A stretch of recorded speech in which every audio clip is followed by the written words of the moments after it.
Hello friends. देखिए friends, class 9 के NCERT science में हम लोग फ्रेंड्स चैप्टर 1 से लेकर जो है कि 6 तक के MCQs को हम लोग कंप्लीट कर चुके हैं। ठीक है, तो आज हम लोग friends chapter number 7 chapter number 8 के MCQs को हम लोग कंप्लीट करेंगे। तो फ्रेंड्स वीडियो में लास्ट तक बने रहिएगा। और फ्रेंड्स आप जो है कि कोई भी एग्ज़ाम देते हैं तो यहाँ से प्रश्न आपके जो है कि साइंस में पूछे जाते हैं। ठीक है, तो देखिए पहला प्रश्न हमारा क्या है। वस्तु की प्रारंभिक व अंतिम स्थिति के बीच की न्यूनतम दूरी को क्या कहते हैं। ठीक है, तो देखिए फ्रेंड्स वस्तु की प्रारंभिक व अंतिम स्थिति के बीच की दूरी को हम लोग जो है कि क्या बोलते हैं, तो हम लोग बोलते हैं विस्थापन। ठीक है, विस्थापन बोलते हैं। ऑप्शन नंबर यहाँ से जो है कि सी बिल्कुल राइट आंसर हो जाएगा। ठीक है, और यहाँ से देखिएगा आपकी बुक में क्या दिया गया है। देखिए यहाँ से वस्तु की प्रारंभिक व अंतिम स्थिति के बीच की न्यूनतम दूरी को वस्तु का विस्थापन हम लोग इसको बोलते हैं। ठीक है, तो यहाँ से प्रश्न आपके एग्जाम में बन सकता है। ठीक है, और यहाँ से देखिएगा देखिए ओ से ए तक वस्तु की गति के लिए तय की गई दूरी 60 किलोमीटर है तथा विस्थापन का परिणाम जो है कि 60 किलोमीटर। ठीक है, तो ओ से ए तक का पुनः बी से गति के दौरान तय की गई दूरी कितना होगा, तो 60 होगा। और इसमें जो है कि 25 को हम लोग ऐड कर देंगे तो 85 हो जाएगा। ठीक है, लेकिन विस्थापन की बात किया जाएगा तो देखिए यहाँ से यदि प्रारंभिक स्थिति और अंतिम स्थिति आपस में मिल जाए तो विस्थापन कितना होगा। ठीक है, देखिए प्रारंभिक स्थिति और जो है कि प्रारंभिक स्थिति और अंतिम स्थिति आपस में मिल जाए। ठीक है, देखिए ये प्रारंभिक स्थिति है और ये जो है कि स्थिति देखिए यहाँ से जाकर और फिर से यहाँ से आके मिल जाए तो ये क्या होगा, तो विस्थापन आपका फ्रेंड्स शून्य होगा। ऑप्शन नंबर यहाँ से जो है कि सी बिल्कुल राइट आंसर हो जाएगा। ठीक है, और यहाँ से देखिएगा आपके बुक में भी जो है कि दिया गया है। देखिए वस्तु गति करते हुए पुनः ओ तक जाती है तो प्रारंभिक स्थिति और अंतिम स्थिति आपस में मिल जाती है तो अतः विस्थापन कितना होगा, विस्थापन जो है कि शून्य होगा। ठीक है, देखिए यहाँ से और यहाँ से जाकर और फिर से पुनः जो है कि यहाँ पर आकर मिल जाएगा तो विस्थापन कितना होगा, शून्य होगा। ठीक है, अब देखिए यहाँ से और देखिए यहाँ पे यद्यपि इस यात्रा में तय की गई दूरी अगर पूरा पूछा जाए तो यहाँ से लेकर ये आपका जो है कि 60 और ये जो है कि आपका 60। ठीक है, तो ये टोटल आपका 120 हो जाएगा। और यहाँ से देखिएगा क्या पूछा जा रहा है कि वस्तु द्वारा तय की गई कुल दूरी कितना होगा, तो देखिए ओ से ए तक। ठीक है, ओ ए प्लस ए बी। ठीक है, तो देखिए यहाँ से यहाँ गया तो 60 जो है कि ये हो गया। ठीक है, और यहाँ से देखिएगा कहाँ तक आया हुआ है, ए सी। तो ए सी ये पूरा अगर आप लेंगे तो ये कितना हो जाएगा, तो ये आपका जो है कि इसमें 35 बच रहा है। ठीक है, तो 35 इसको जब आप ऐड करिएगा तो ये आपका कितना होगा, तो ये आपका जो है कि 95 यानी कि 95 हो जाएगा यहाँ पे देखिए। ठीक है, तो इसी तरह के जो है कि प्रश्न आपके यहीं से पूछे जाते हैं और ज़्यादा जो है कि हार्ड प्रश्न भी नहीं है। ठीक है, तो देखिए फ्रेंड्स यहाँ से प्रश्न नंबर 3 क्या है, गति का सबसे साधारण प्रकार कौन सा है। ठीक है, तो गति का जो है कि सबसे साधारण प्रकार फ्रेंड्स आपका सरल रेखीय गति मानी जाती है। ऑप्शन नंबर यहाँ से जो है कि बी बिल्कुल राइट आंसर हो जाएगा। और यहाँ से अगर इसको देखने का प्रयास करिएगा तो देखिए सरल रेखीय गति, देखिए गति का सबसे साधारण प्रकार सरल रेखीय गति है। और यही जो है कि देखिए आपकी दिया भी गया है सरल रेखीय गति में। और यहाँ से हम लोग आगे बढ़ते हैं। देखिए दी गई सरल रेखीय पथ पर कोई वस्तु अगर ओ से ए तक जाती है और बी से गुजरकर पुनः जो है कि सी तक पहुँचती है तो वस्तु द्वारा तय की गई कुल दूरी कितना होगी, तो यही जो है कि मैं आपको ऊपर बताया था 95 होगा। ठीक है, ऑप्शन नंबर जो है कि यहाँ से डी बिल्कुल राइट आंसर हो जाएगा। और ये प्रश्न आपका जो है कि इसी ग्राफ के जो है कि आधार पर ये पूछा गया है। ठीक है, तो देखिए यहाँ से जो है कि दिया गया है, देखिए यहाँ से दिया गया है।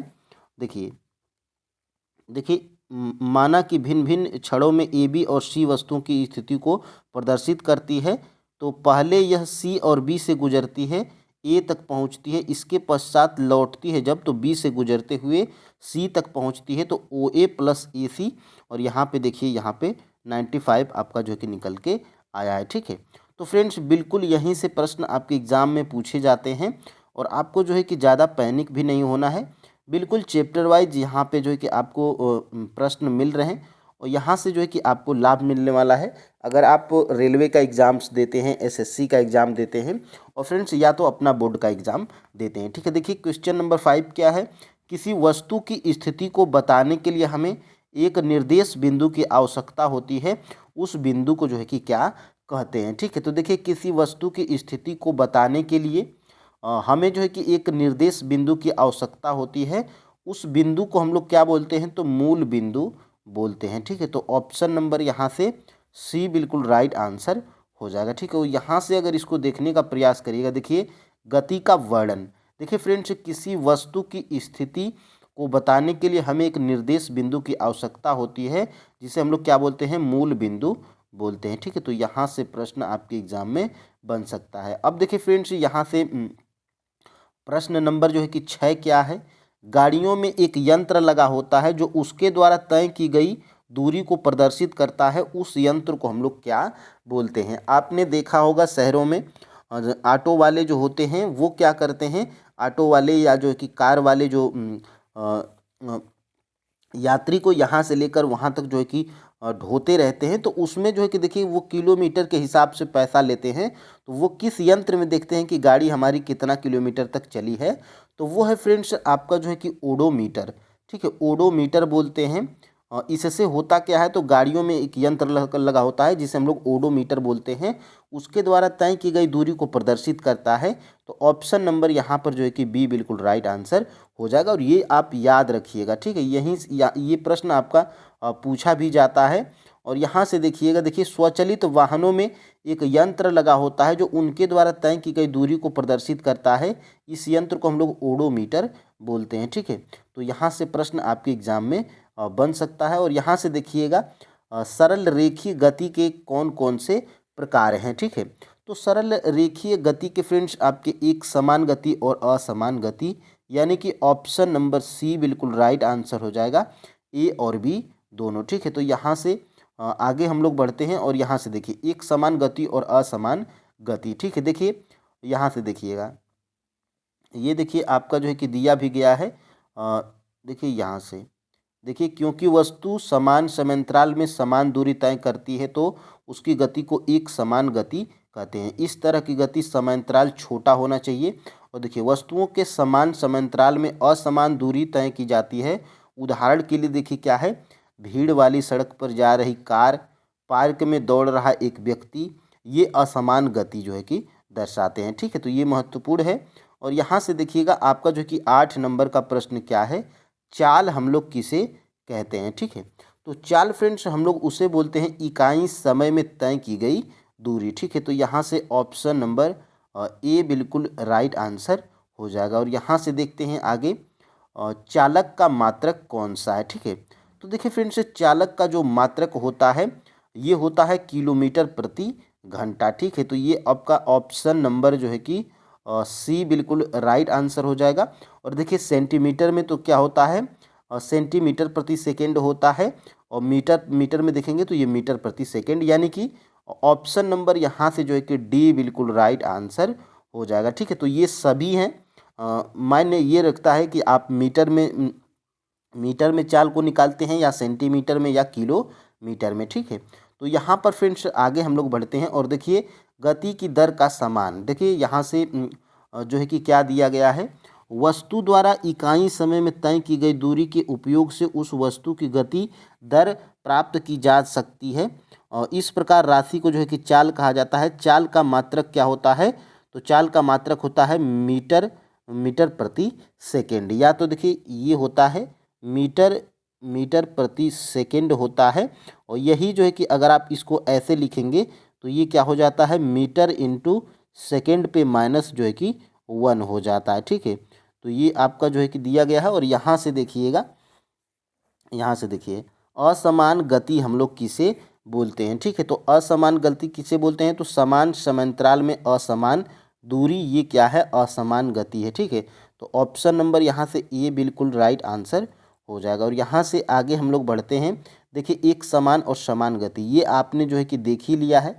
ठीक है। अब देखिए यहाँ से ये आपका जो है कि 11 नंबर का प्रश्न आपके बुक में दिया गया है और यहाँ से डायरेक्टली प्रश्न आपके एग्जाम में पूछ लिए जाते हैं। ठीक है, देखिए एक वस्तु 16 मीटर की दूरी 4 सेकंड में तय करती है तथा पुनः 16 मीटर की दूरी 2 सेकंड में तय करती है, तो वस्तु की औसत चाल क्या होगा। तो ये आपका जो है कि फ्रेंड्स फार्मूला है और यहाँ से ऊपर आपने फार्मूला को जो है कि देखा होगा।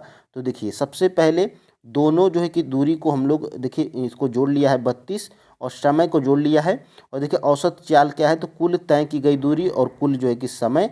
तो देखिए यहाँ पे क्या आपका निकल के आया है, तो इसलिए औसत चाल जो है कि ये आपका निकल के आया हुआ है। ठीक है, अब देखिए यहाँ से औसत वेग को कैसे प्राप्त करते हैं। ठीक है, तो औसत वेग को फ्रेंड्स हम लोग कैसे प्राप्त करते हैं, तो औसत वेग को जो है कि हम लोग देखिए प्रारंभिक वेग प्लस अंतिम वेग बटा के 2। ठीक है, तो यहाँ पे ऑप्शन नंबर जो है कि डी आपका जो है कि दिखाई भी दे रहा है, तो ये फार्मूला है औसत वेग को प्राप्त करने का। ठीक है, तो ऑप्शन नंबर यहाँ से डी बिल्कुल राइट आंसर हो जाएगा। और यहाँ से देखते हैं अपना, देखिए ये क्या है, औसत वेग और देखिए प्रारंभिक वेग प्लस अंतिम वेग बटा के 2। ठीक है, तो यहाँ से देखिएगा ये आपका जो है कि क्या है, देखिए चाल तथा वेग दोनों का मात्रक समान होता है।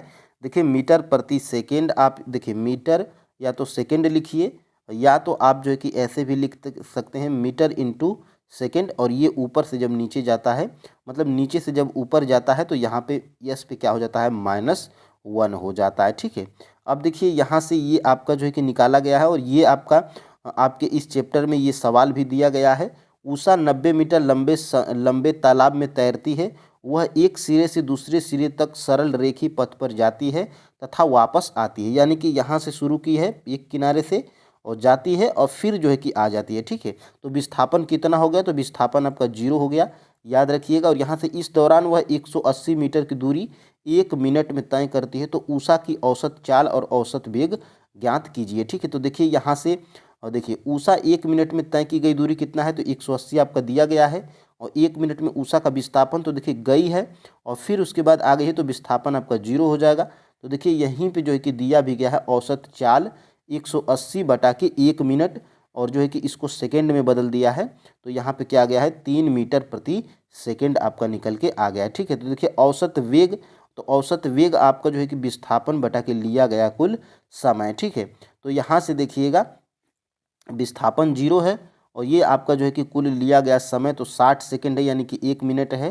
तो यहाँ पे क्या हो जाएगा, ये आपका जो है कि 0 मीटर प्रति सेकेंड आ गया है। ठीक है, तो ये फ्रेंड्स महत्वपूर्ण है। और देखिए उषा की औसत चाल इतना निकल के आई है और ये जो है कि औसत वेग कितना है, तो ये है, और दोनों का मात्रक एक ही होता है। ठीक है, तो यहाँ से फ्रेंड्स आगे हम लोग बढ़ते हैं। देखिए किसी वस्तु की एक समान सरल रेखीय गति के दौरान समय के साथ वेग कैसा रहता है। ठीक है, तो यहाँ पर फ्रेंड्स प्रश्न ये पूछा जा रहा है कि किसी वस्तु की एक समान सरल रेखीय गति के दौरान समय के साथ वेग कैसा रहता है।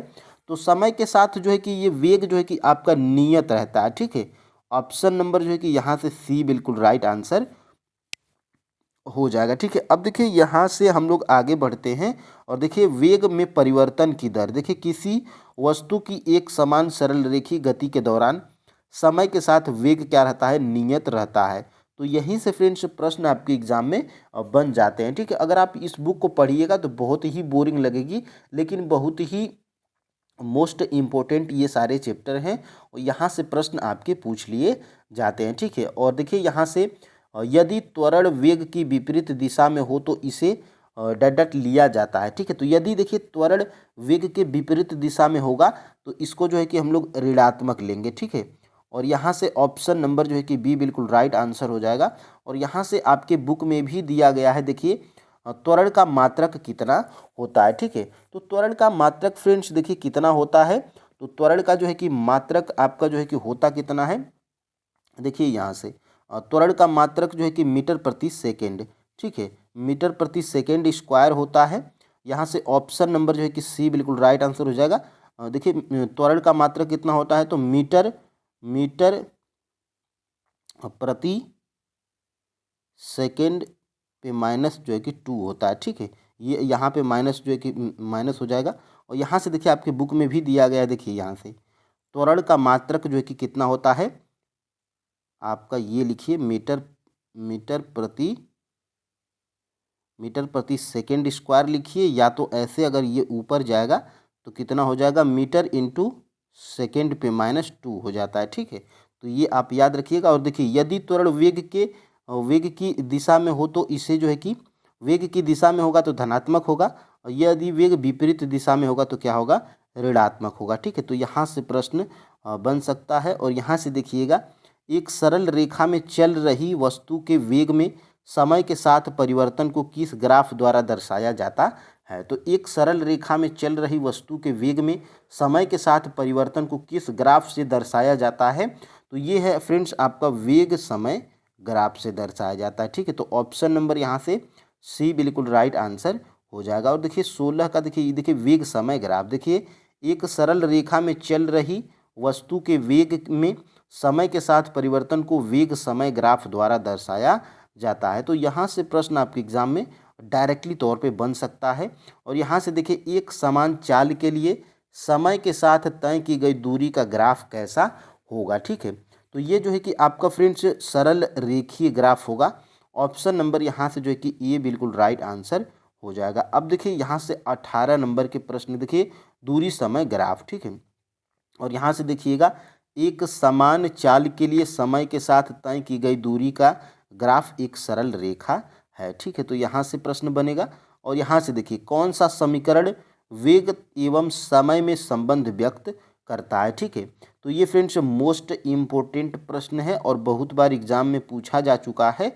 देखिए कौन सा समीकरण वेग एवं समय में संबंध व्यक्त करता है, तो ये है फ्रेंड्स आपका V बराबर U+AT। ठीक है, तो ऑप्शन नंबर यहाँ से ए बिल्कुल राइट आंसर हो जाएगा। और यहाँ से अगर इसको देखने का प्रयास करिएगा तो देखिए यहाँ से ये क्या है, तो गति का समीकरण है।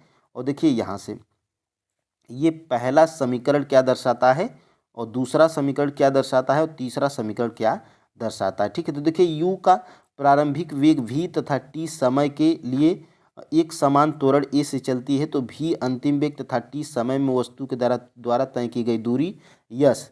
समीकरण 7.5 वेग एवं समय में संबंध व्यक्त करता है। ठीक है, तो ये समीकरण जो एक है ये वेग एवं समय के बीच संबंध को स्थापित करता है।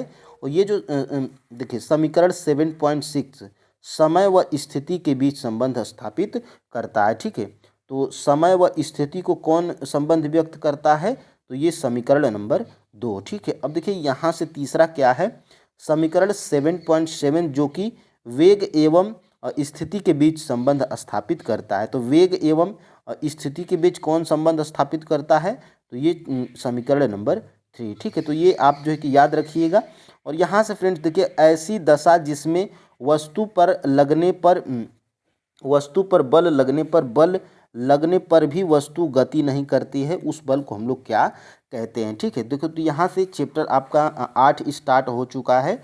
और यहाँ से देखिएगा असंतुलित बल हम लोग इसे बोलते हैं। ठीक है, तो ऑप्शन नंबर यहाँ पे बी बिल्कुल राइट आंसर हो जाएगा। और यहाँ से अगर इसको देखने का प्रयास करिए संतुलित और असंतुलित बल, देखिए लेकिन अगर पिंड दोनों ओर से समान बल द्वारा खींचा जाता है तो ऐसी दशा में पिंड गति नहीं करता है। इस तरह के बलों को संतुलित बल हम लोग कहते हैं। ठीक है, देखिए तथा यह गति की अवस्था को परिवर्तित नहीं करता है। ठीक है, और यहाँ से देखिएगा किन क्रियाओं पर बल की अवधारणा आधारित है, तो किन क्रियाओं पर जो है कि बल की अवधारणा जो है कि आधारित है, तो ये फ्रेंड्स आपका जो है कि खींचना, धकेलना और ठोकर लगाना, इन सभी में जो है कि बल हमारा लगता है। ठीक है, तो ऑप्शन नंबर यहाँ से डी बिल्कुल राइट आंसर हो जाएगा। और यहाँ से देखिएगा आगे देखिए बल तथा गति चैप्टर नंबर 8 है। और यहाँ से देखिएगा किसी वस्तु पर बल लगाने पे क्या होता है। देखिए यह जानकर हम बल की व्याख्या कर सकते हैं कि वस्तु को खींचना, धकेलना या ठोकर लगाना, ये सभी क्रियाएं वस्तु को गति देने की युक्तियां हैं। हमारे द्वारा किसी तरह का बल लगाने पर ही उनमें गति होती है। ठीक है, तो बल का गति के साथ क्या संबंध है आपने जो है कि यहाँ से देखा। और देखिए यहाँ से बल के प्रयोग से वस्तु में क्या क्या परिवर्तन आते हैं। ठीक है, तो बल के प्रयोग से वस्तु में क्या क्या परिवर्तन आते हैं, तो गति की दिशा में जो है कि परिवर्तन आते हैं, वेग के परिणाम में, और आकार एवं आकृति में भी परिवर्तन आते हैं। ठीक है, तो यहाँ से ऑप्शन नंबर क्या राइट आंसर हो जाएगा, ऑप्शन नंबर डी बिल्कुल राइट आंसर हो जाएगा, ठीक है।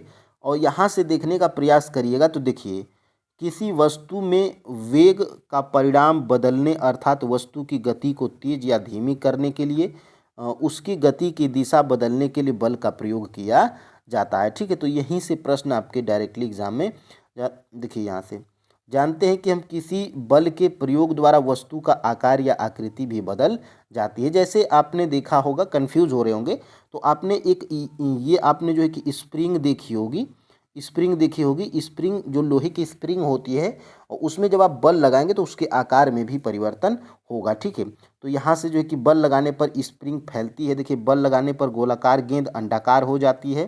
तो आपने देखा होगा रबड़ वाली गेंद को जब आप दोनों हाथों से दबाएंगे तो इसके आकार में भी परिवर्तन हो जाता है, ठीक है। अब देखिए, यहाँ से असंतुलित बल किस दिशा में कार्य करता है, मोस्ट इम्पोर्टेंट प्रश्न है और आपके रेलवे के एग्जाम में बहुत बार ये प्रश्न पूछा जा चुका है। असंतुलित बल किस दिशा में कार्य करता है, ठीक है। तो असंतुलित बल जो है कि वस्तु के खिसकने की दिशा में कार्य करता है। ऑप्शन नंबर यहाँ से ए बिल्कुल राइट आंसर हो जाएगा। अब यहाँ से देखते हैं अपना जो है कि देखिए, अब ऐसी स्थिति में अवस्था की कल्पना करें जिसमें भिन्न परिणाम के दो विपरीत बल पिंड को खींचते हैं। देखिए, इस अवस्था में पिंड अधिक बल वाली दिशा में खिसकना शुरू करेगा। इस प्रकार दोनों बल संतुलित नहीं है और असंतुलित बल पिंड के जो है कि खिसकने की दिशा में कार्य करता है, ठीक है। इससे यह पता चलता है कि किसी भी पिंड पर लगने वाला असंतुलित बल उसे गति प्रदान करता है, ठीक है। तो ये महत्वपूर्ण है। और देखिए फ्रेंड्स, अब जो है कि किसी जहाँ पर भी आप बल लगाएंगे तो वहाँ पे गति आपको मिलेगी, ठीक है। और यहाँ से प्रश्न नंबर जो है कि 5 क्या है, एक बक्से को खुरदुरे फर्श पर धकेलने में घर्षण बल कहाँ उत्पन्न होता है, ठीक है। तो देखिए, एक बक्से को जब आप खुरदुरे फर्श पर धकेलते हैं तो घर्षण बल कहाँ पर उत्पन्न होता है।